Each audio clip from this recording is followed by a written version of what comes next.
This conference will now be recorded.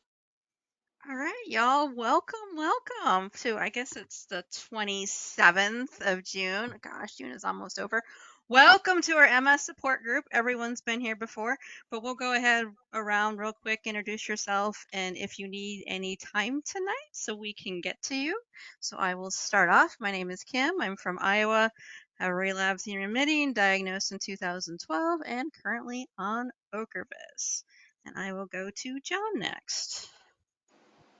Hi, I'm John. I was diagnosed in 2016 with RRMS. I'm on Zeposia and I am exhausted.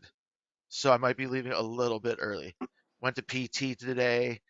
Those damn sadists just make me stand up more. So, yeah, I don't think I need any time tonight. I'm just exhausted. So, Okay, well, thanks for coming, John. Frank, welcome and introduce yourself, please.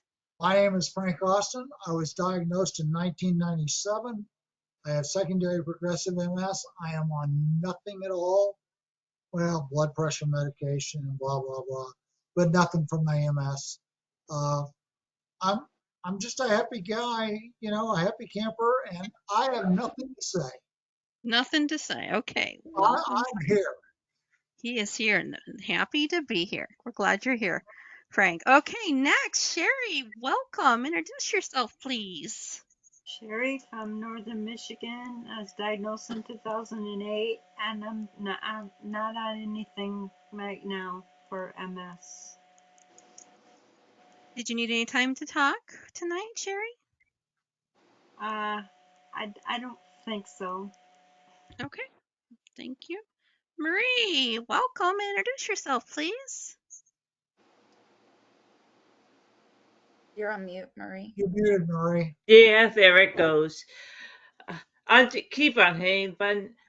Aunt Murray from New Jersey. I have progressive MS. We haven't figured out which one actually. Still up to observation. And I was diagnosed in 2021. Yes, I do need a little bit of time today. Okay, great. Thank you, Marie. Welcome, Carmen. Please introduce yourself. Hi, Carmen from Canada. I have primary progressive MS. I was diagnosed in 2014. I'm on Ocrevus, and I do need some time, please. Okay, great, Carmen. Thank you. Welcome, Mike. Please introduce yourself.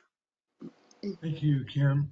I'm Mike from Arizona. I live down the street from Rick, and it's hot out here. And um, if I need any time, it would be to talk about how to deal with the heat. Um, I was diagnosed in '97, relapsing and remitting, and now I'm into the secondary progressive phase, and not on any drugs. But Okay, glad to be here. great to have you here, Mike. Thank you so much. Okay, Andrea, welcome. Introduce yourself, please. Hello, I'm Andrea. I live in the North Carolina Outer Banks, relapsing MS 2012. I'm currently not on anything, but my insurance denied Ocrevus, so we're fighting the fight. I'm sorry to hear that. Did you need time tonight, Andrea? No. Okay. Thank you for coming. And then we have someone here, Anonymous. Did you want to say hi and say anything or? Hi. Um, I don't know what I want to call myself. We're just gonna call me A. Yeah, we're just gonna call me A. I've been here to this meeting before. Okay. Was diagnosed in 22 and would love time to speak as I'm feeling heavy about some stuff that you may or you guys would understand why with the MS part of it. So I could use. Okay. Sounds great. Thank you. Welcome. Glad you were able to make it tonight. Let's start with Marie. What did you want to talk about tonight? Oh, it's just the way I'm progressing. Ever since I was diagnosed in 21, my symptoms haven't dissipated in any way. That's why they think I'm progressive at this time.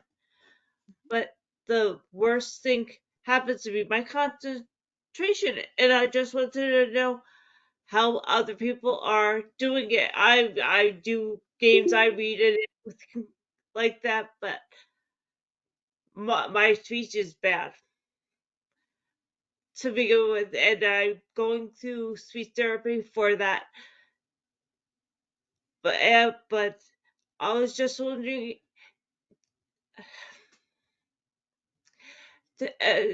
I know sometimes it's hard to think, is it going to be better? Is it going to be worse? We don't know. And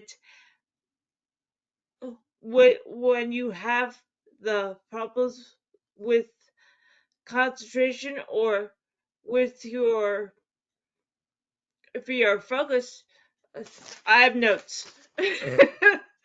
um, what do you do to help yourself out? That is an excellent question, Marie. I understand your frustration because I have lots of issues with cognition. That's one of my biggest issues, besides with fatigue. But I will open it up Same. to everyone else. What do you guys have recommendations? What helps with you with your cognition issues and how to cope with and how to deal with that? How do you manage your cognition? I second Maria's question. I have the exact same thing going on right now. Okay. So if anyone could give both of us advice on how to keep concentration and cognition around, we'd both really appreciate it. Okay. Well, I can tell that Marie is working hard to get her sentences out, get the words out, in spite of how it makes her feel. It was so hot here. Like Rick said, it was 110. I think it was 112 on Sunday in Phoenix, and I had a couple of instances where I was standing in a parking lot and had to look up for some reason, and I knew I was going to fall. And another time, fortunately for me, there was a car went by and 4 people got out and helped me up. I couldn't have gotten up without their help, without scalding or burning my hands on the hot pavement. And then later on that day, I was outside trying to take pictures of something, and my mind just went blank, and I couldn't get words out. I was stumbling and bumbling and incoherent. And my wife came by and said, look at me and all that. And it made me focus. And as soon as I got back in the car, however, within 2 minutes, I was fine. But I had to get in air conditioning. So if it's hot, it's happened to me before. I have plenty of Gatorade around. You have to stay hydrated. And electrolytes help a lot. And cool air will always defeat the heat.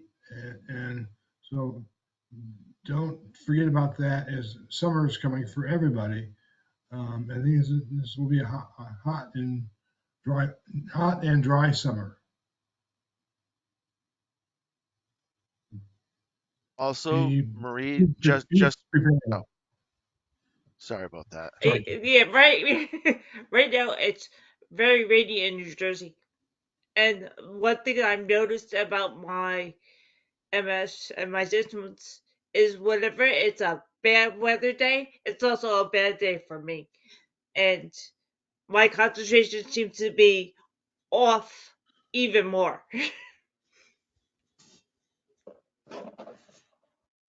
The weather does affect me. The heat. I am heat sensitive, so that's a big problem with me. I live in my cooling vest every time I'm outside, or I have literal fans blowing on me. I have 2 big fans in my backyard. I don't care. I'm outside. I still blow these big fans on me. So drink icy cold I water. That's smart. I Yeah. miss heat. I miss heat so much. Like, I was an outdoor guy, like hiking through the woods, fishing with my dad. Like, I miss outside. Can I just AC the entire outside for us for like, you know, a day or two? Be fine. Marie, something came up in my mind, and I just was laughing at it a little bit, saying, you should make business cards that say, you think you're struggling with listening to me. Imagine what I'm going through. Just give them to your friends and say, I don't want to have to try to say this twice. I do understand that because I hear myself, and it's not me. From what I remember. Yeah, yeah. Anyone One thing else that have any? Go ahead. one thing when I was still working, I started taking Vyvanse, which I don't know if that's the same thing, if it's called the same thing. Vyvanse is like the same, similar to ADH medication, like Yeah. Ritalin, methylphenidate. hmm Yeah, It's got a little bit Adderall. different action, but Yep, yes. yep. And that seemed to really help me, like just with staying a bit clearer. And I've actually stayed on it just to, I don't know, I try anything for my energy, like, but that one I do find helps me just to keep my brain a bit clearer. I can really tell if I've missed my dose for that. So I don't know if that helps. Um, I think like there's legitimately, everyone comes to a point in their life where they're like, do I have ADHD? Like my thoughts go wild all the time. Do I have that? Like legitimately, I was questioning it just last week. So Carmen, thank you for saying that. Like, I hmm have no problem talking to my doctor and saying, hey, I need help concentrating.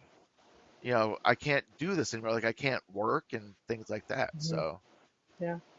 thank you, Carmen. And Marie, that might be a thing. I don't know. I think there's You know, a I number of things that you can do, like asking your doctor, if there's medication that might be able to help you, if there's maybe therapist, like I think it would be probably a speech therapist. yeah, I Um, have a speech therapist, mental therapist, and physical therapist. yeah, I know, I know.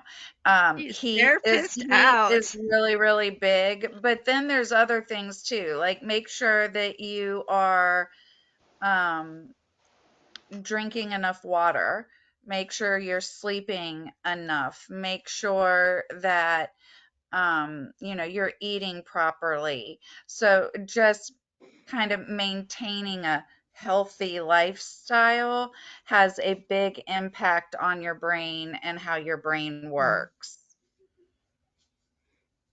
Yeah, I'm trying. I'm not the most successful, but I'm trying. It's And all you can do. yeah, hmm I mean, I can say it as out loud, but do I follow that all the time? No. Can do the we're best I human. can, but I also, want to stay up late and go to a concert some nights or, I go to MS whatever. conferences. Mm. Yeah. I've had some history of with ADHD for my son, and it's I've always wondered if it's genetic, and of course for me, but I don't know if that's a problem then or now because of the MS. It could have been MS a long time ago. For me, Marie, I've had dyslexia my entire life, and I was able to compensate for it pretty well. And then there was a point with my MS that I was no longer able to compensate for my dyslexia, so it became more of a problem for me. So Mhm. I try to compensate as best as I can, but I'm not always successful. So, did anyone else have anything else they wanted to ask for cognition to tell Marie what helps them before I start going through my laundry list of stuff I started writing down? Okay, I guess I will go. John touched on this a little bit. Sense of humor is amazing. That is my best coping mechanism with everything I deal with in life.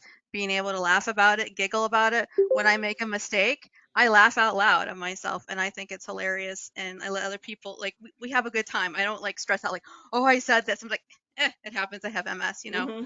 Another thing I'm very honest with people. Especially when I'm really tired. Like, I'm sorry, I have cognition issues. I'm having cognition issues, and sometimes I have problems with word finding. So it's called guess the word that Kim's trying to think of. So I'm like, the word it's like, and they have free reign to jump into what they want to say. I'm like, that's it, or I'm like, this is the word. I can't think of the word, but it's like this word, and we just roll with it. And I don't get stuck on the fact that I'm having a problem. I just look at them to help me out. I'm trying to tell a story and I can't think of the words. And so I do that. I think another thing that has been really helpful for me is I'm very gentle with myself. If I give myself a really hard time about it, especially if I try to compare myself to my previous self, that's a great way to put me in a really bad mental mind frame and make it worse. So treating yourself very gently, giving yourself, cutting yourself slack has been really great for me. I'm always into breaking it down into the simplest steps.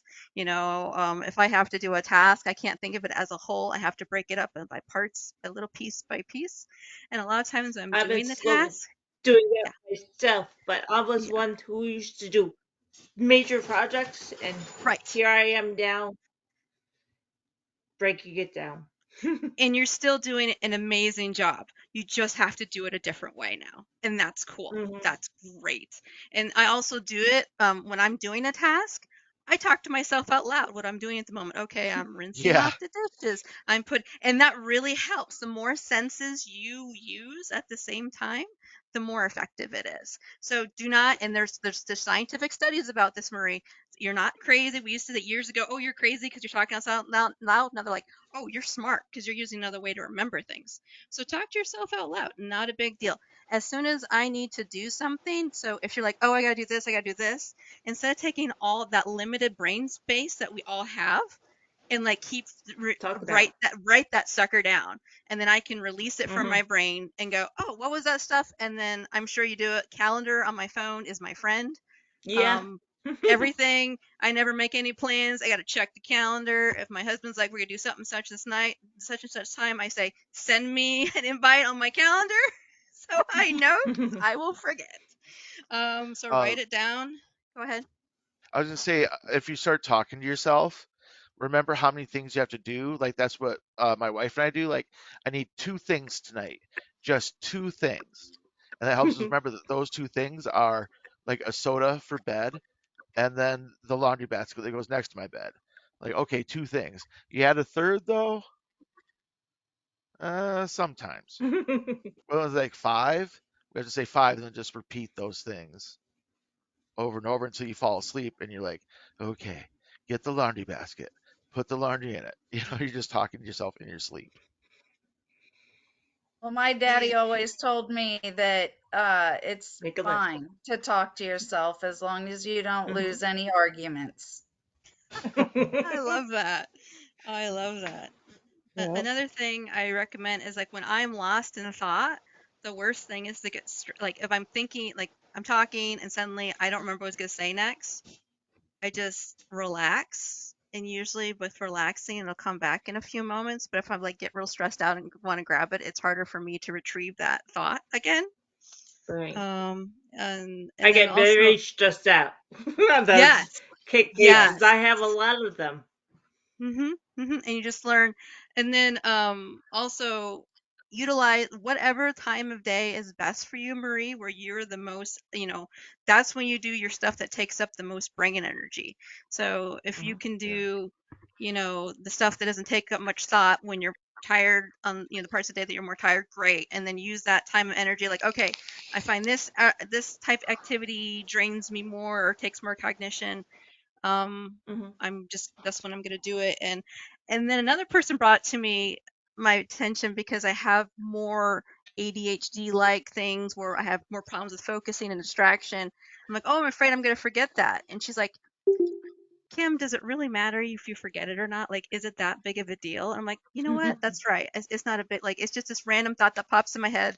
Like, I'll listen to a song. I'm like, oh, that was like so, first year of college. And I'll get like in a tan, like, that's fine, but we can just let that go. That's okay. And just being okay that you're not going to remember everything. And that's fantastic. You're going to find the tools to write things down. Be creative. I know I've talked in previous sessions and I'm at right now, like I'm having a hard time reading adult books right now where if I can read like, a couple sentences, that's okay. But a lot is just too much. And so I like, okay, I'm just going to read children's books or young adult books and be okay with it and not be, Same here. and just take, comfort in that. Like, oh, what books did I've always wanted to read that I never did before. And it's like opportunity. So just keep your curiosity open and experiment with things and just find out like, hey, this works for me, this not works for me. I got frustrated once because it was during when my husband was working from home, but I kept locking myself out of the house. So my friend made me this beautiful sign on top of above my front door, and it has a list of like keys, phone, dog bags, when I took my dogs out for a while. So instead of having this like blase, like post-it note, something like, was more artistic and creative. So I love that, made it fun. Like, yeah, that's my checklist before I leave so I don't mess up. And like I say, you have fun with it. And now I have this beautiful sentimental item that my friend made me, so I don't lock myself out of the house when I walk the dog. So, did you have The anything little else? ovations, yes. No, I think that's about it. I mean, we have, like I said, it's been 2 years. It's only been 2 years since I was diagnosed, but I haven't subsided on my symptoms. So it's just, well, I know I'm a progression of some type. Doctor still doesn't know which one.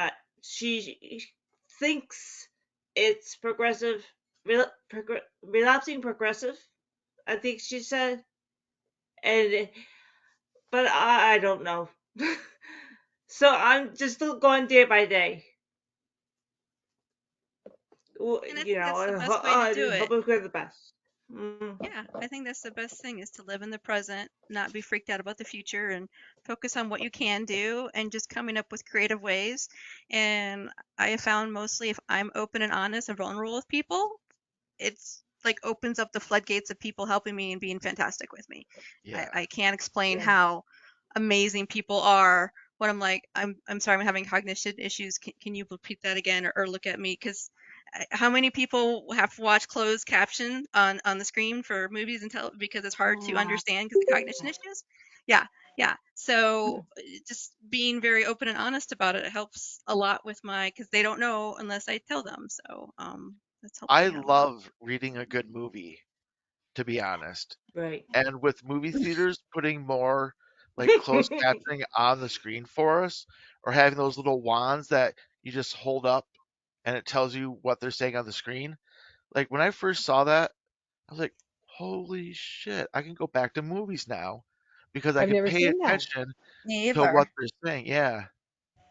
Yeah, some theaters are going to like it's only like one specific showing like once a week. So it's like Sunday at 2 o'clock, it is closed captioned. Hmm. Or but you could check out like the stick anytime at the theaters that I have over this way.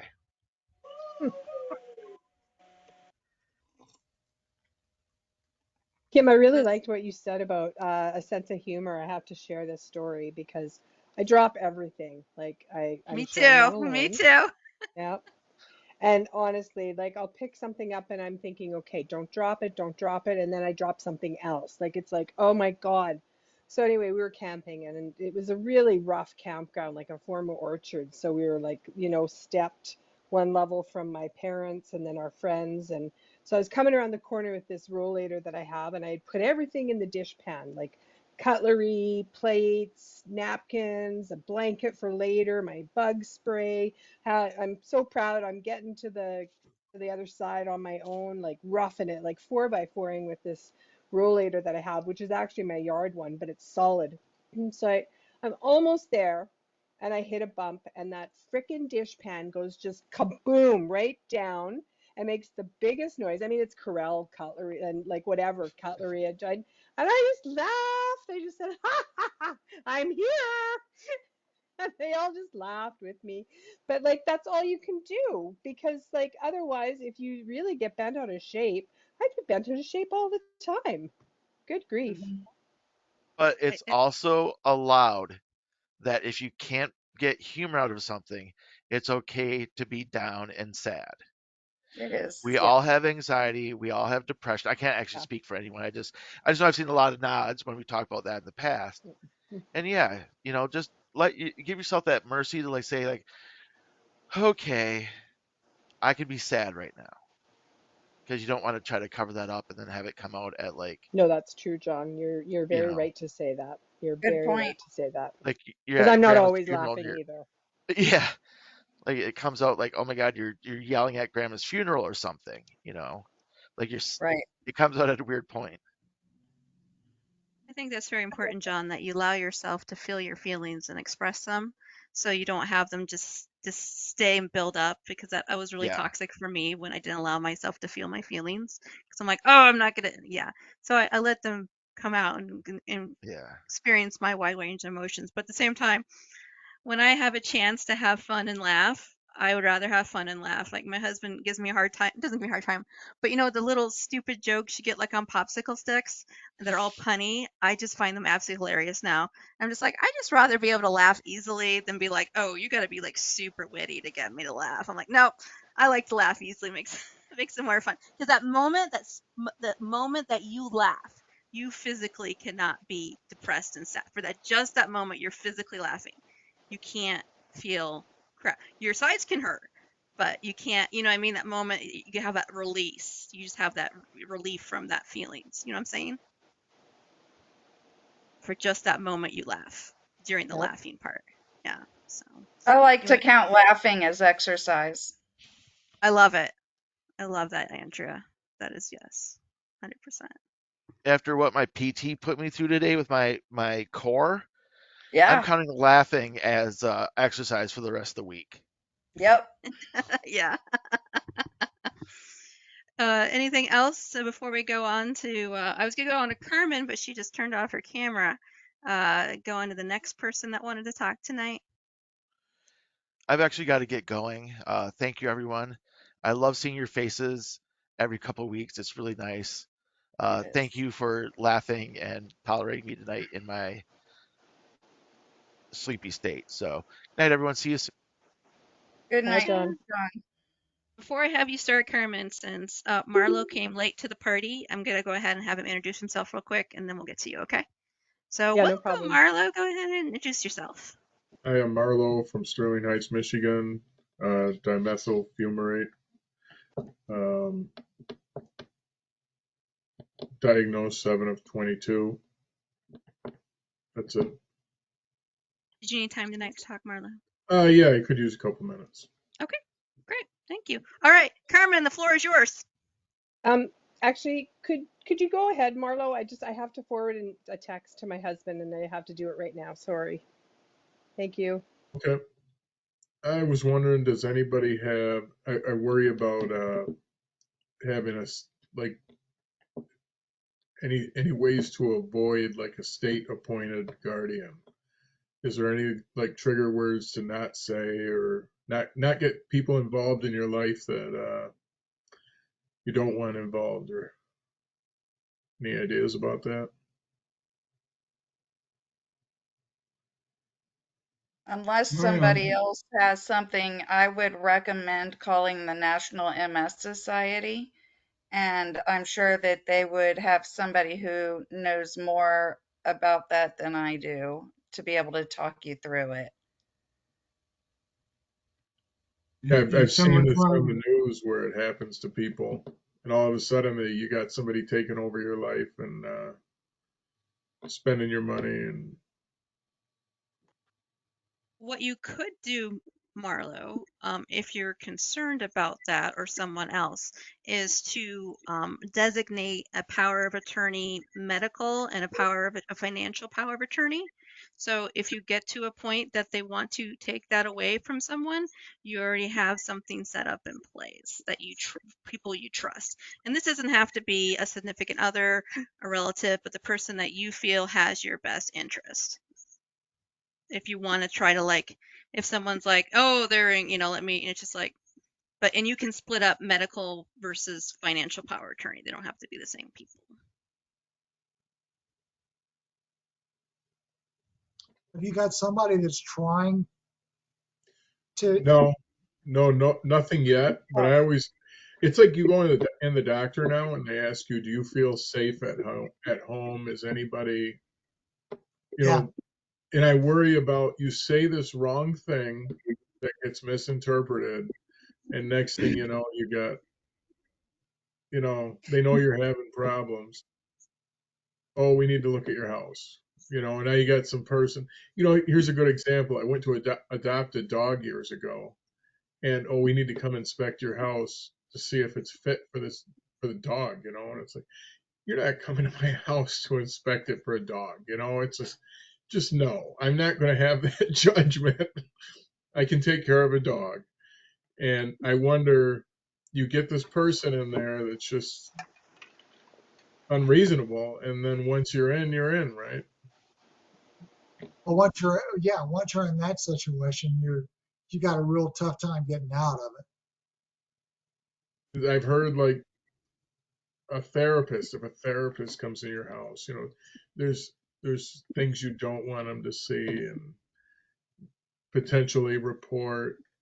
Anyway, I don't know what they are yet. I was kind of hoping to learn that before it's ever a potential issue. Marlo, I'm a former registered nurse, and I worked as a public health nurse. So um, I did home visits with new moms and babies, and so was in and out of people's homes. And yes, certainly there would be a responsibility to report if I had any concerns, but it's not like we would be going in there to do an inspection, which when you say like we're going to come inspect your house before we let you adopt a dog seems crazy that we just send people home with babies without any inspection, like, you know what I mean? But we're not there to do that. That's not the point. The point is that, like, if there is an area of concern, that we would have a responsibility. Like, an area of concern would be like potential harm to a child or someone taking advantage of an elder or something like that. So for me, I'm actually personally very happy to hear that someone's asking, do you feel safe at home? Because elder abuse or abuse like financial abuse, all these things can happen so easily. And if no one is able to reach out or they don't have people, at least someone asking that question, it might take a few times of asking that question for them to actually say the truth, but that is actually reassuring to me. So I would see that as a more positive thing personally, just from my past experience, because we see lots of stuff that you just kind of shake your head like, whoa, that's a very different way to live. But okay, the child is taken care of, and there's food in the fridge, and they're attentive to the needs. So I don't know. I just see it as a very different thing, and I would see that as a positive that doctors are actually asking, because you might not be at risk, but the next person that comes into the office might be at risk and have no one and not be sure, like not know where to kind of turn for help. That's just my two bits. And I think it's becoming more and more not popular, that's not the common, let's Routine. say, in for medical professionals to ask that. I've been asked that a number of times, and I was in the hospital last summer, and before discharge, they had a social worker come in to talk to me bedside, you know, do you feel safe at home? Can you take, but it wasn't like, it was more about like, do you feel like you can take care of yourself at home? It was, that was what the intention behind the questions were. It wasn't about, we need to worry about, I don't know, getting involved in your life unless you need help, in which case they were there to offer it. Yeah, I just went through the same thing this last week. And they went through the whole thing with me. Are you safe? Can you take care of yourself? You know, and all those kind of questions. And I just, I chalk it up as they're just concerned and Right. I don't worry about it. Cool. For better or for worse, most of these places are overworked, understaffed, and have limited funding, so they're not going to go seeking you out. Like they has to be, and there's lots of lag time. So, and like just talking to you, there's nothing that makes me go, oh, Marlo, red flags. He's not, he can't be by. We're having a conversation. You respond like so. There's certain things about me. I'm like, would they do this because of me? And it's just like, well, I tell my doctors, and they don't seem to be concerned because I'm very, what's the word I'm looking for? I monitor myself well, and I make good decisions still, so they don't have a problem with things. But I'm very honest with them. I don't hold things back. I tell them what's true. So, anything else anyone want to comment about this before Carmen shares? All right, that's a good question, Marlo. Thanks for bringing it up. So I just actually wanted to ask people about pain and experience with pain. So this comes from a conversation I just recently had with my doctor, and we're discussing pain. I've taken Tylenol 3 or codeine basically as my pain medication for a very long time, and then I had knee surgery and had some Dilaudid, and what a difference. Like it's just, and aside from the knee pain, like I saved, like I didn't need them all, so I've saved them for some tougher days, and it just makes such a difference that like I feel like I have energy because I'm not dragged down by the pain. So I've had this discussion with my doctor, and she's very reluctant, and I just keep saying like, good grief, like I've had this coat, like lots of people get addicted to codeine and start taking tons of that. Like I take 15 to 30 milligrams a day as needed. Like I never outdo or overdo it. So she's very reluctant to prescribe Dilaudid. And I asked for 1 to 2 milligrams, uh, like Q6H, maybe PRN, whatever. Like I'm not even asking for a huge amount. And she wants to do a pain assessment and talk about different things. And there's so many different choices, and I'm just so annoyed. So I just thought I'd ask, like, what do you guys do for pain? And it's such a strange thing too. Like it's not that I am sitting there having nerve pain, or like it's tightness because of the spastic muscles, and it's the different walking that you do, and my feet hurt all the time, and like one pair of shoes is good one day, and then the next day you just want to throw them through the window, and yourself included, because they hurt so much. Like it's just crazy. And how do you describe that kind of pain to a doctor that just doesn't get it? So just looking for advice or comments, whatever. I can really do is empathize. Carmen, I think we just have to deal with it. And, and it's a very good question you ask.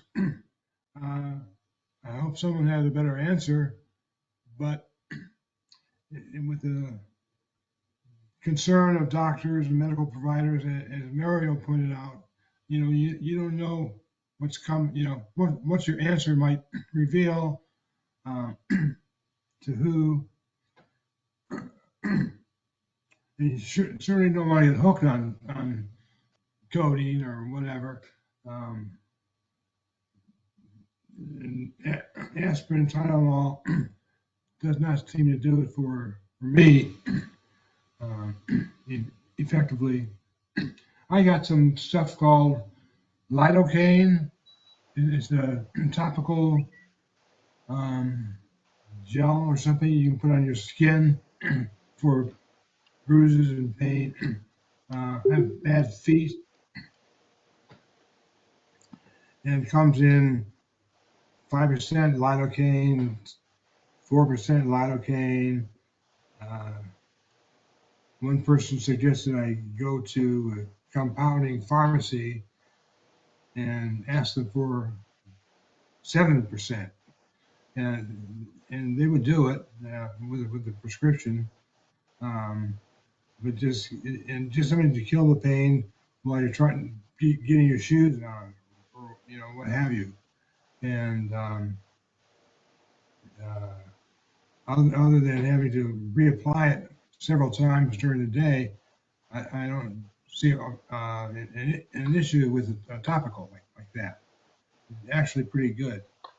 So there are some things, depending where your pain is, that might be able to help. There's also muscle relaxers that you can take as well that can help with the tightness of your muscles. Um, And if I take enough to actually make a difference, then I can hardly walk. right, So, you got to right. balance that part too, right? Yep, yep. And I where think do you that's going along the lines of what I was saying about the other subject. I think when you mentioned a particular medication, you triggered their reaction, Mm. because it's like, you see what I'm saying? If you say your symptom, Drug seeking. yeah, exactly. So it's like if you say your symptom without suggesting that word, then they go one way. If you say, I don't even want to say it. I know what you said, but if you say that word, then they push back immediately. Where if you just say, yeah, that the thing you gave me helped a little bit. Uh, what was Or it? ask if there's an alternative. Do you have an alternative? Give me Yeah, something else that works. If where you she don't want to was saying that. prescribe that, fine. Give me something else that works. Yeah, it's right along the lines. It's like guiding the conversation. That helped me out a lot. Can we do that again? Yeah. Whatever it was. See, for me, if Carmen was talking to me and she's like, "Oh, hydromer," I'll be like, "She's a healthcare provider. She knows her stuff. I love it," because she's not like, that white pill you gave me like a couple years ago, and you're just like, she's like, "Yeah, so this isn't," and she's like able to like narrow it down and give me the history. Like Title III coding, great, but I've used it for years, but this makes me, and so I don't know. I guess the thing is if your healthcare provider is not comfortable prescribing you the pain medications, find someone who is. And pain medications has this huge stigma. It's this double-edged sword. There's some people that are like, pain medications are great because I can function. And then the other people, they're like, no one should ever be on pain medications because I have someone that got addicted to it and died and all this stuff. And so it's just, you have to find someone that's really comfortable with it. So when I saw my primary care physician the other day going, "Hey, sorry I didn't go through you to get these hormones." She's like, "Oh, that's fine. I don't prescribe them because I don't feel comfortable with it." And I just loved her for telling me that because I have so much respect for her. She's like, "I'm not going to go into that field because that's like I don't know it. I'm not going there." So find someone that is comfortable with it. If you have to go to a pain clinic to get it and you feel comfortable with it, then do it. I don't feel there's anything wrong with that. I mean, you have been on Tylenol 3 for a long time. You haven't seemed to have any issues with it. I think if you had, in addiction is a whole thing, but you have a good record that you don't seem to have your mind getting hijacked from opioids, So it should be, I am not a doctor, but I would feel more comfortable. Like, I know your history and stuff. And then they might be like, look, we'll give this to you, but we're going to have to make you, do drug tests, every month. And if you're okay with that to get the relief, then go for it. And you don't have to go to like a pain specialist. You don't have to be like on the scale of 10 on your pain. You can be a lower chronic pain. You don't have to be like intolerable. But find someone that feels really comfortable dealing with pain meds and be like, look, I am open to trying other things. I found this helpful, but what do you suggest? And see what they say. I'm like, I'm willing to go down these alternative routes with you, but just let you know this I found effective. and just see what they say. And if their eyes are like, no, they're shut down, then it's like, okay, well, you're not the person for me. And I know that sounds Yeah. kind of weird, but find No, someone no. that works for you and willing to work with you. Like, let's get your pain, because the first thing they're going to say, and you know this, coming from nursing, we're not going to get your pain down to zero, but let's bring it down to more tolerable so you can do more things. And Mhm. finding someone to have that conversation with that will work with you and understand that pain medications aren't easy. There's lots of risk. I mean, pharmacies in the US have gotten sued out the wazoo for dispensing, even though they were the ones writing the prescriptions. They're the ones that got in trouble for it, Yeah. for Yeah. filling them. So, anyway, um, good luck with that though. But it's a very double-edged. Some people very into it pro, and other people like, oh, absolutely nothing. Mhm. Mhm. Yep. Find your sweet spot. Okay. Well, thanks everyone. Yeah, I wish I had a better. I wish I Mm. could say this will take care of it. I wish. I wish I could just solve that problem and be like, We have a it's lot of easy. wishes, don't we? Yeah, Yes. yeah. And it's so hard. Like, so we complain about getting MS drugs because how expensive they are, but most of the MS drugs that we take are not control unless it's for pain. But having the pain is just a whole nother level of red tape. You know what I mean? And it's just frustrating. And I've seen too many people, I've seen it both ways, where I've seen people abuse pain medications. And then I've seen people be in severe pain because they couldn't get pain medications because they wouldn't prescribe them. And it's just hard to see, you know, the extremes of the. Mhm. Mhm. Anyone else want to say anything else before we go on to Mike? Frank, you started to say something. Were you making a comment? No. Okay. Thanks everyone. You're on mute, You're Frank. on mute.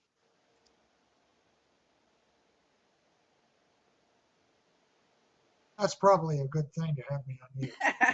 I don't know what I was going to say, so don't worry Okay. about it. Okay. Thanks everyone. Mike, are you ready to talk or are you going to go take a break? I'm ready to talk, Kim. Okay. I was just double checking. You want to close the door? My dogs are getting I rambunctious. I hear you. Um, I spoke earlier about the heat that we have here in Arizona in the West, and it seems to be affecting me more this year than previously. And I don't have any solutions other than avoid the heat and don't be. I have to remind myself not to be stupid and do something um, by myself in the middle of the day outside where I might fall or slip or whatever. And getting up is always hard. I focused on that and a couple of other kind of survivalist things in physical therapy, and that helped. Um, there are YouTube videos on how to fall and get back, fall such a way that you can get back up, like corkscrew back up, which rarely goes according to plan, but it is an idea. And take a look around, be very conscious of your surroundings. Look for big rocks that you could hit your head on. That would be the worst thing you would want. But I just wanted to mention and bring up that topic, Kim. About heat Um, sensitivity and what to help with the heat? Or you I'm sounded sorry. like you were talking about like having issues with the heat and how to help with the heat, or it sounded like you were going into talking about falls. Well, they're related, Kim. Okay. Um, my falls come. I have not a flat yard, and kind of a angle, and I know when I'm going to fall a few seconds before. Um, and I'm able to look around, find a good place to fall down, and how am I going to get back up. Um, uh, and it's just the end of June. It'll probably be more hot until the end of September here. So I keep a lot of Gatorade and stay hydrated and avoid putting myself in a circumstance where I could end up off my feet and in a tough situation with no help. Um, uh, that would be the worst thing. But I generally, if I have a fall, it's once or twice a month. But during the summertime, I can see it happening more often. That's Jerry, my were you advice to everyone is keep Gatorade and an air conditioner nearby. Mike, And have you ever tried like a cooling hat? This is a cooling hat, and you wet it and you put it on your head, and the evaporation is supposed to cool you down. I think it helps a little bit. I've never heard of a cooling hat. Yeah. Some people, Kim perhaps, talked about a cooling vest and things like that. I No, haven't tried those either. I got this off of Amazon. You just wet it and you put it on your head, and then the water evaporates, and it's supposed to cool you down. It does help a little bit. It does. Oh, they great. have vests, or I'm sorry, like neck Yeah, those too. scarves Yeah. that And might they be have helpful. towels. They have Yeah. towels that you wet and They put have like a around. whole line of Yeah. cooling apparel. And Mike, you might want to consider maybe using a cane to help Um, keep you on your that's feet. that had been brought to my attention also. Maybe time to give up. Um, well, at least have a cane around. Right. You're right. And especially if you're going to go outside and walk around when it's hot, for sure. And Kim, I Exactly. just saw you put the cooling stuff in chat. Thank you. Yeah, thank you for that information, Sherry. You're welcome. Yeah, there's lots of cool. If you start Mhm. Googling cooling insert item of clothing, you'll come up with a lot of things. A lot of t-shirts like this shirt, these, I don't know what you call these shirts now. They're not your normal cotton shirts. They tend to do better wicking away they just tend to be cooler in general. So I tend to stay away from my cotton shirts during the summers and things like that. I love my cooling vest. I'm taking it with me on my trip here in the future. Taking Yep. my cooling vest with the packs, and I just always um sorry guys, I just lost my train of thought. Yeah, I work out twice a week outside because I love being out in nature with my trainer, and so I'm wearing my cooling vest.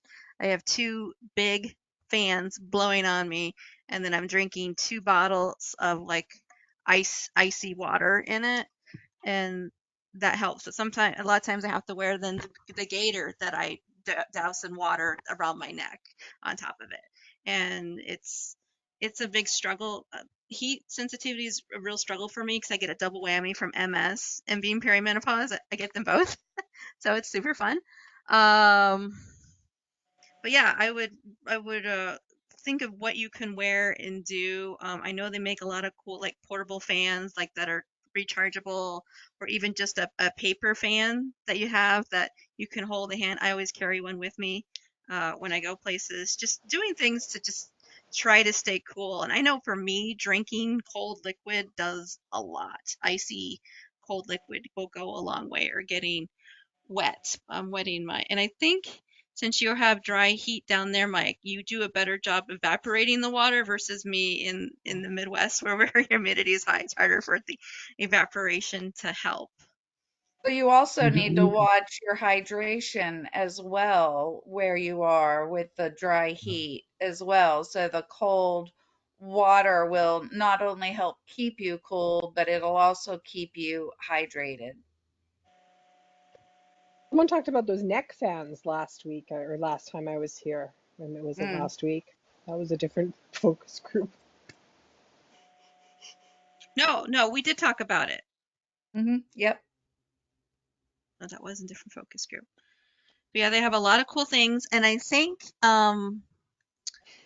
I know that with thermapparel, they had a grant through June, that's February through June, that you can get a grant to pay for things. And I think MS Society, there's a couple societies, I'm totally forgetting which ones they are. MS Focus. Thank MS you. I knew Focus is someone one. else would know it. That will help pay for some of these items if you want to invest in them. Mike, can I just ask you a question? When someone, I think Andrea, you had suggested maybe considering a cane, is that not something that you are using at this time? And I don't mean to get too personal, but just I a bit of know exploring. I'm I haven't been using a cane. I have one. I keep it in the trunk of my car, which is not the best place for it. Probably behind the front seat would be better. I know I have a cane in my future. I will need a cane. I just, my thinking is that the longer I can avoid that, the longer I can be myself. And my self image will degrade just a little bit if and I don't even know how to use a cane. I'm sure there's a technique to it. Maybe Frank can help us with that. But you just or YouTube might have some suggestions. But I think uh, just having a cane is not. It's a tool that you have to learn how to use. So I need to do that before I get into a spot where I have to have a cane. I guess, and part of the reason that I asked that is because I really struggled before I started using my cane. And self-image was, I mean, just pride. And finally, I realized that if I was going to continue, sorry, continue to put myself at risk, that my pride would be hurt even more because if I broke something and then couldn't be at home and had to go to rehab, my sister broke her, and she has secondary progressive MS. She broke her arm and she ended up in rehab for 7 weeks because how do you wipe yourself or take care of yourself if you have a broken arm? So those are the things that I started to realize that would be more impactful than just walking with a stupid cane. And now I proudly get my rollator out. Okay, maybe I don't say proudly, but I do it without shame. Let's put it Yeah. that way. And I feel so much better because I know that I'm not going to end up on the floor and vulnerable to whoever might be around to help me because that is an awful feeling. I mean, I fall enough as it is at home and I have some strategies, but getting stuck somewhere, and especially when it's hot and you know what the impact of heat is, and myself too.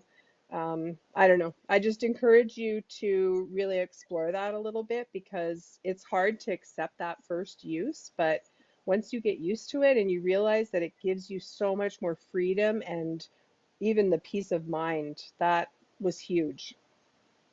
Mike, And I don't know what your cane looks like, but I would suggest getting a cane that's cool, like maybe a really cool wooden cane. It's not like you know you're going to need it now long term. It's not just a prop anymore.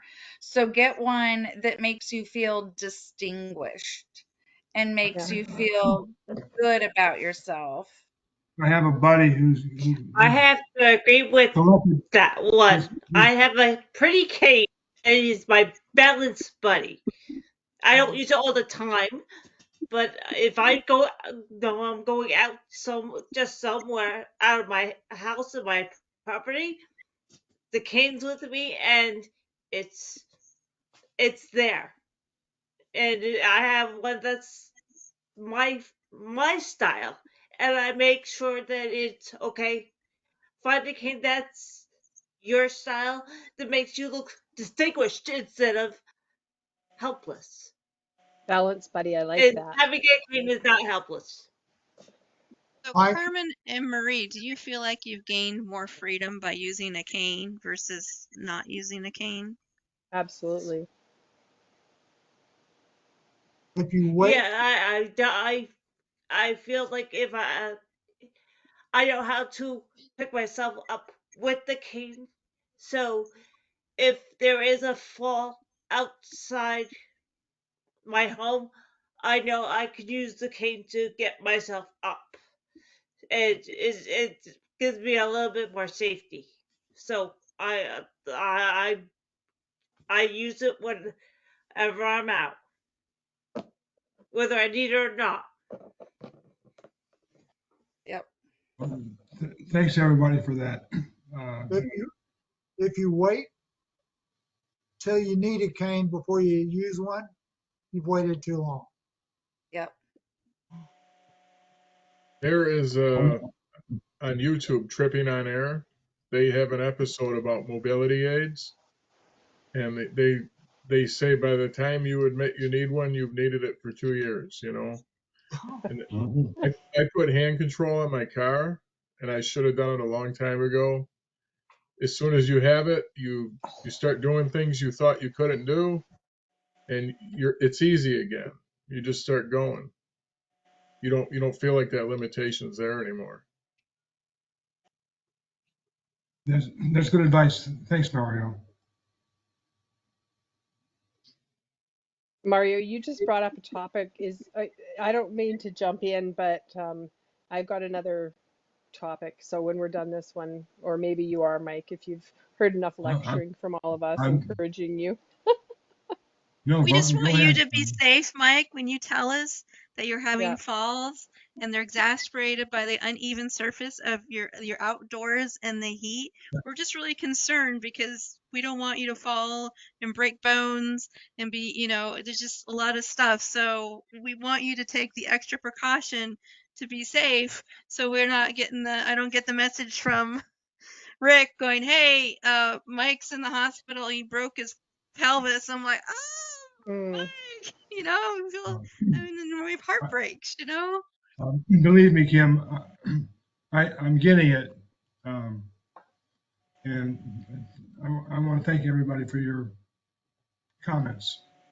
And if you don't go see a physical therapist to help you use the cane, if you go to like a durable medical equipment store, they should be able to walk you through on how to use a cane appropriately. I know when my grandpa first got a cane, he did it and like, no, you want to do it the opposite way. And I think it's a little counterintuitive to what. So don't be embarrassed to ask for help and have someone to walk you through it. And if you need to make an appointment to get more things, like what Marie was saying, how, hey, I know how to get myself up using a cane, which is fantastic. Don't be afraid to get the help and the resources. It's kind of like learning. This is a bad analogy. Sorry, guys. It's like learning like CPR and Heimlich. You hope you never have to use it, but if you come across a situation, use it on someone, you're like, oh my god, I'm so glad I learned that. I took the time to do that. You know what I mean? Yeah. Absolutely. Yeah.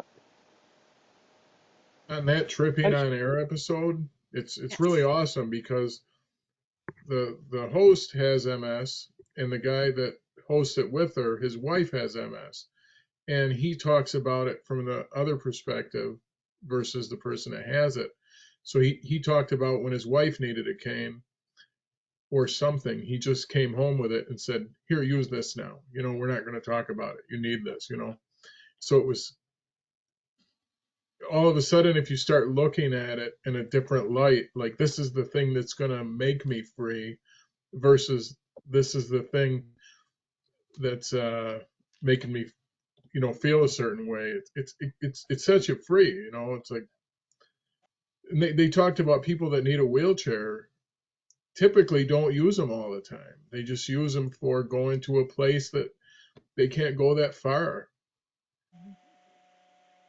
It's a whole nother mindset. I love that episode. I've watched it several times.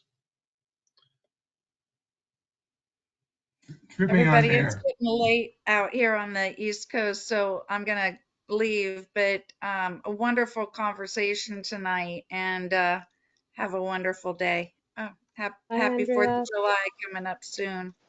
Yep. Thanks, Andrea. Bye.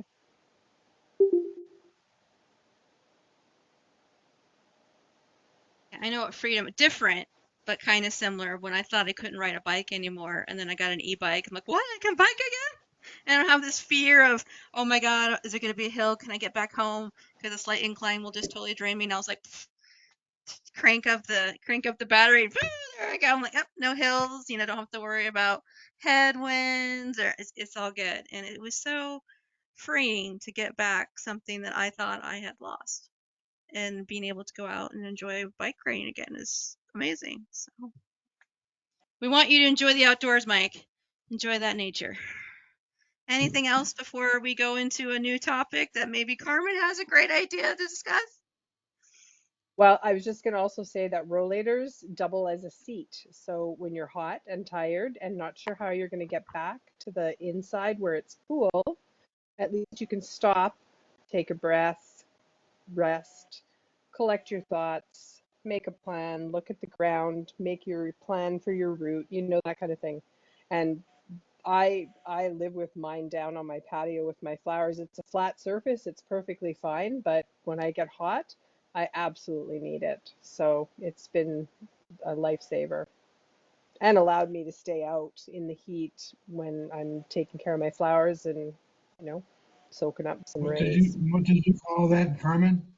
A rollator, like a wheelie walker, like a four-wheeler walker. Oh, They're okay. called rollators.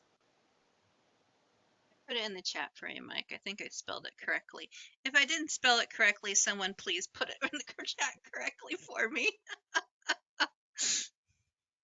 Yeah, you did it right, Kim. Yay!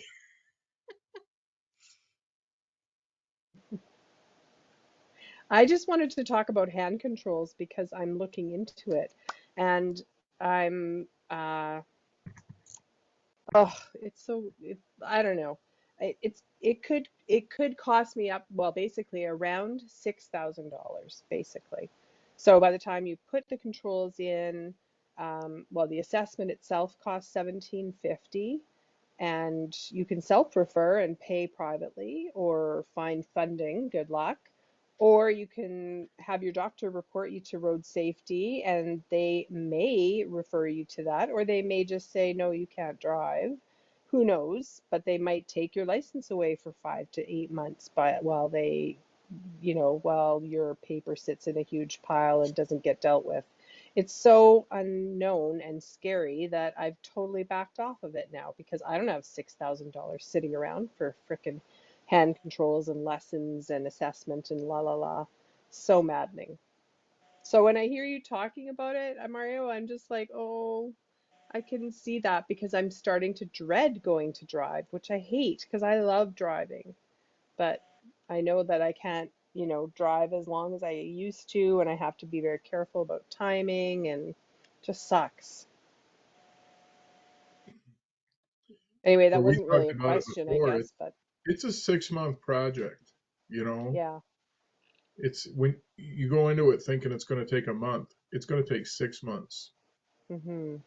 By the time they evaluate you, then the evaluator says we can evaluate you, you have to go get your eyes checked or peripheral vision. So you start at the beginning, or what you think is the beginning, but the doctor's kind of the end. And they send Hmm. you backwards and backwards and backwards. And I mean, when I did it, I didn't waste the day. When they said you got to contact this person, I did everything the same day, and it still took 6 months. The Hmm. training guy, see, that's where I was talking about saying the wrong words, where a lot of those tests I could see were about your temperament, and they weren't about your driving ability.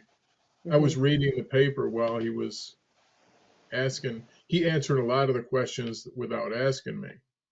So I was reading those questions and just, I mean, because you're in healthcare, but not to be combative and Mhm. argue, and even when you're wrong. And it was really weird. I mean, we're talking about driving, right? And they're not Mhm. sometimes. But Yeah.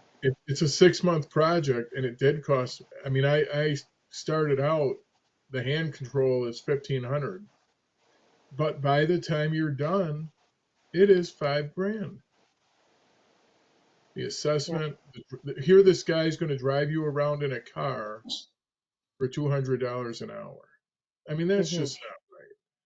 I Mhm. mean, is it that much for kids when they take driver's training now?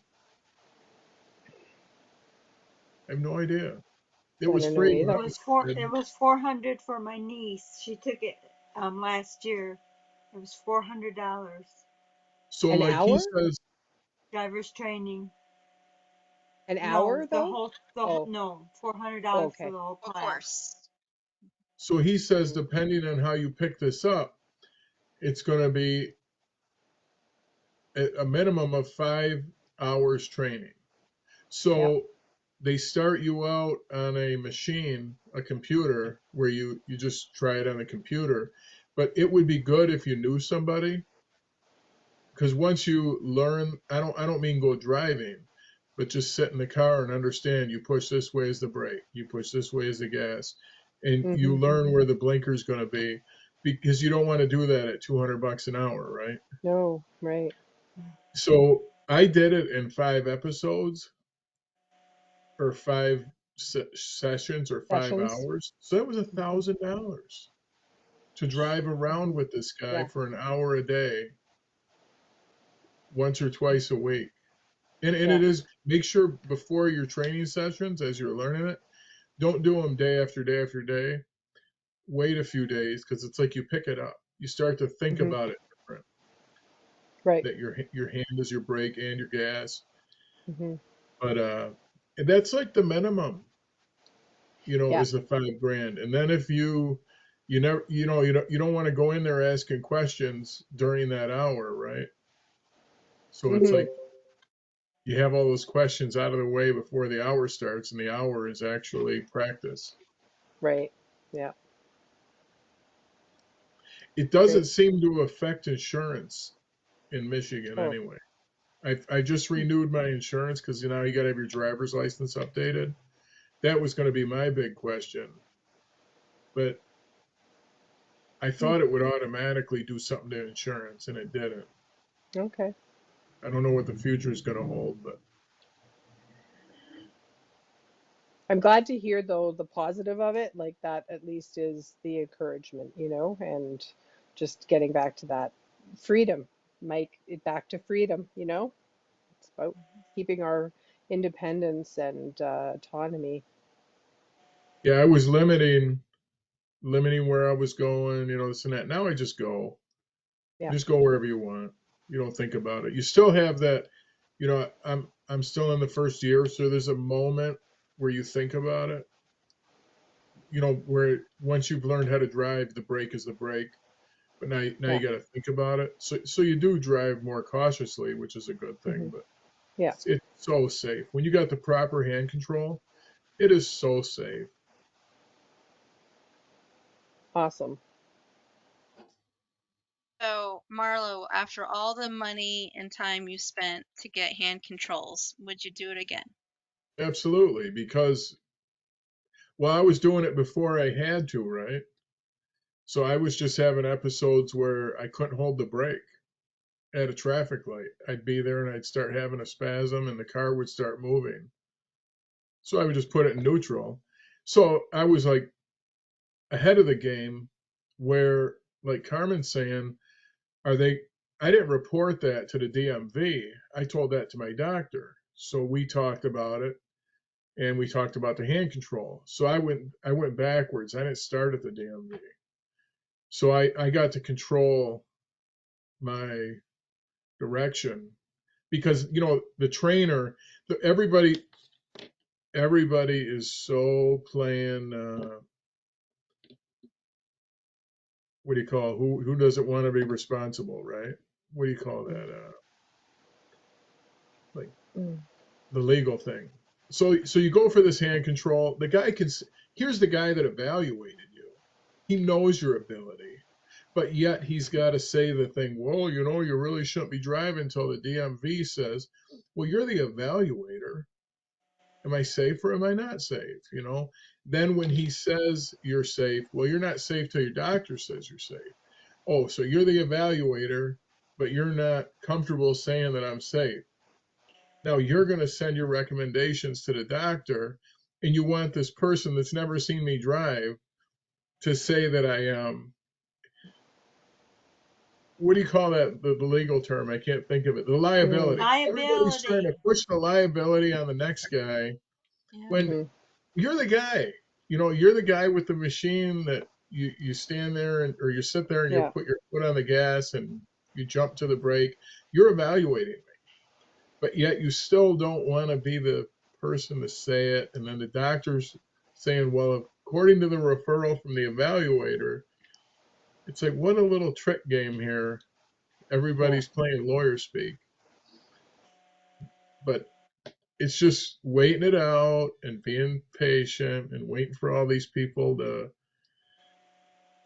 do what they need to do because they got to Mm-hmm. feel comfortable too. Yeah. And then it just Thanks. happened. But Okay. that's in the U.S., right? So I Mm. can only imagine we're so different with Canada and the Yeah, it U.S. sounds pretty similar though. I mean, maybe the referral process and how it goes, but like those numbers sound fairly similar, just a little bit higher in Canada, but you know, same idea. Where here, nothing's covered, and they tell you that up front. Hmm. Nothing will be covered. You know, the lessons, the equipment, the Yeah. nothing. Yeah. I have no idea why, but I didn't bother asking. Hmm. And Carmen, I don't know if there's organizations like the MS, the Canadian MS Society up there. Is that something they'd be willing to help pay for, or find places to give you information on who would help pay for to Hmm. get hand controls? I know I Yeah, I have. guess it doesn't hurt to ask, right? Doesn't hurt to ask. The worst you could say is no. I Yeah. have 3 friends here in Des Moines that use hand controls, and they love it. I actually had to drive one of them to her appointment, and I drove her car for a while. I'm like, how do I? And she's like, oh, don't worry, you have to hit a button to engage it. Cause like, I don't know how to do hand controls. And she's like, Yeah, no, yeah, you yeah. just drive normal. I'm just like, okay, because I don't know. But yeah, one of them, I think in 2 days we're gonna go visit one of them. Lives an hour outside of town, so I get to go. I call one gal. She uses a scooter with the hand controls. I call her van the party bus. So she's gonna pick me up in the party bus. We're gonna go party with her friend in the other city. It's just fun. Cool. I'm like, oh, because some of them get the real fancy, the cool vans that I don't know if Frank has one or not, where you can you have the ramp, and then you can drive directly into the driver's seat with your Oh, yeah, wheelchair, and like or hundred actually not thousand sit, but dollar you can vans. slide in there. It's just really awesome. And so I call it the party bus. So some of them have the party bus now. I'm like, all right, you're gonna be the popular one in the group to pick up everyone else. The party bus. Anyway. But yeah, we had a great discussion about this. Was it 2 or 3 months ago, Marlo? And it was all not recorded. It was in the after party of the group, and it was so good because we talked about hand controls, and I didn't know that Marlo had. I think you were in the process of getting them when we had Yep, I discussed was it. just finishing. Hmm. But everyone I know that has it really appreciates having that freedom to drive themselves and feeling safe while driving. Yeah. Like here, I'm super mechanical, everything I do, and they won't even sell it to you. You Hmm. gotta get it through an installer. Yeah. It's all again with the liability. There's Hmm. and be picky. When they install it, if it's not right, it's not right. You know, my installer wanted to leave it where it was in my knee. And I told him it's in my knee. He says, well, try when you're getting out of the car, lock the brake, then get out of the car, then unlock the brake. So I said, okay, I'll try that. And I came back a few days later. I said, this is not going to work. This has to be out of my way. We need to move the blinker so that when my hand is on the wheel, I can hit the blinker. Because they set it up where your hand had to come off the wheel to touch the blinker, where your other hand's on the brake. So you get one hand on the wheel and one hand on the hand control. And then you have to be able to operate the blinker with your hand on the wheel. Mm-hmm. And just be calmly insistent, this has to be right. I have to be able to do this. Yeah. And, you know, you're paying all this money. Mm-hmm. It's got to be right or it won't be safe. And when it's right, Exactly. it's right. It's safe. And now you do whatever you want. Mm-hmm. That's what's cool. And like Cool. when you watch that, if you ever watch Tripping on Air about the mobility aids, that's what she Mm-hmm. talks about. She talks about before she needed a rollator, she came home and her neighbor was flipping out because her kid was going nuts. And she said, can you just walk my kid for a minute? Just walk my kid. I need a moment. So she says, I started walking this kid in the stroller and I could just walk. And she says, I just kept going because I felt so good. And all of a sudden, I was on this walk for so long, I figured, man, I better get back because I've got this person's kid. It's a great episode. And she's like, that's Hey, when I realized the mobility aid was my friend. yeah. And she said, I brought the kid back, and where you been? You know, it's like, it's time for a rollator, you know? Really Yeah. cool. Awesome. Thanks, guys. Oh, great. Those are great questions tonight. We covered a lot of wide topics. Yeah, Frank, you're muted again. Sorry. Yeah, no kidding. I gotta figure out what to put on paper. We've For the covered report. a lot of, well, we covered cognition, about, states taking over your rights on your medical and financials. We talked about pain, talked about heat and falling. We talked about mobility devices, and I'm missing one other one. Mobility aids, And then the hand, And yeah. What do you call them again, Carmen? all kinds of. hand controls. It's gonna be And controls. Thank you. a long report. Yeah, Thank we you, do thank meet. you, thank you in advance, Frank. We Uh, do meet in 2 weeks, July 11th. I will not be here, so someone else fantastic and fabulous will be moderating that night. I will catch you in a month, Does and his name start with R? I have no clue. Not my. Oh, okay. It's out of my wheelhouse. I just said, look, I can't do that date, so someone else has to step up. So I will send out an email going, yo, someone please help moderate, because we got an amazing group that needs a moderator, and we talk about amazing things and amazing topics, and it's very We'll have important a that fun we meet. time away, Kim. Yeah, it'll be And interesting. So remind me where you're going in Europe. Scotland and Oh, Paris. Oh, awesome. Scotland and where? Paris. Scotland and Paris. Taking. So my good buddy Jimmy G, from the prostate cancer group, they just spent 3 weeks in Scotland. He said they had a fantastic time. He loved it. So if you want to talk to him, I'd be happy to connect you. But they had such a good time. Well, we're going to meet one of my husband's gamer friends who is Scottish and lives in Scotland. That's why we're going to Scotland first. So I got my Oh, own personal tour guide, local tour okay. guide. So Okay. I got it made in Mm-hmm. Scotland. Where in Scotland? He lives near Glasgow, like 15 Glasgow? or 20. He lives, but we're gonna do a day trip to Edinburgh because I guess that's where all the cool stuff is. and then he knows all the ins. Obviously, it's his country. He knows all the ins and outs, and so it just depends on Right. how sleep deprived, like how jet lagged. My husband's never been jet lagged in his life, so it depends on how we're functioning. So, but yeah, it'll be fun, and then we'll take the train to Paris, go underneath the English Channel. And, Yeah. yeah. Now I hope you can understand the fella from Glasgow. Could be more Yes. difficult than Yes. could be more difficult than understanding the French, you know. So he's not originally from Glasgow. He's a little bit further away. But no, he streams. So gamers, my husband's going to sing. It's a gamer convention, and so he's meeting all these European gamer friends that he's never met before. And anyway, he streams all the time, and he doesn't use the really thick, accents. He's like, I will translate for you, and he'll send us a couple of clips of like shows, and I'm like, I have no clue, not because they're talking, but the slang they're using is so foreign to me. I don't know what they're saying because the words they're using is all slang.